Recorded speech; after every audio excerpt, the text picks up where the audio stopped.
Hey guys, how you going? Today we're going to talk about some fundamental positions, including the hips and the scapula, the shoulder blades. So these positions are just super important for a whole variety of different movements, going from loading the spine with weights, body weight movements, or hand balancing, mobility. It's all relevant. It's really important basic stuff to have like a solid understanding of before getting deeper into these movements. We're using Lucy today to help us just demonstrate. We're going to start with the shoulder blades first.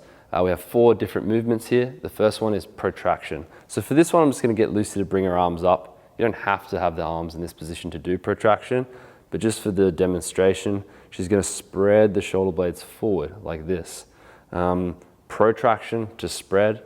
As you can see, the upper back is slightly rounded, and that's just caused by the scapula coming forward. The opposite of this position is to retract, so squeeze the shoulder blades together, straight back. Go back into protraction.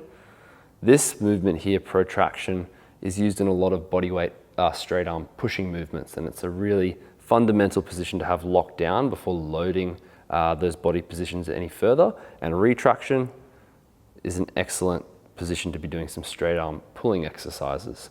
So let's face it this way for a second, and you can just keep your arms down. And we're going to go through protraction and retraction again. And just notice at from the back here, as she protracts, you can see the shoulder blades, the scapula moving forward and spreading apart. And as she retracts, you can see them squeezing together. See how they pinch together like that? It's kind of what you want. Another 2, elevation and depression. So let's just raise the arms up like this, shrugging up, elevating like so, and depression is pulling the shoulder blades down the back like so. Let's go up again. Elevation, nice and high. There's a lot of range there. You really have to push it. And again, depression. Cool. Again, you can chuck your arms down. You don't need to have the arms up to be doing that. You can do it with the arms down. It's obviously a little bit more clear there with the arms up. Let's face this way. We're going to talk about the hip position, anterior and posterior tilt. 2 positions there.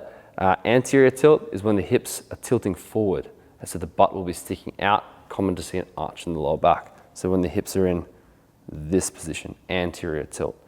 This is the position that you would be more likely to use when you're axially loading the body. So in a case like a squat, this position is more beneficial rather than this position, posterior pelvic tilt, where the hips are tilting backwards. In this position, this is used a lot in handstand training to lock into a hollow body line position, going back to anterior tilt, whereas this common in lots of weightlifting movements.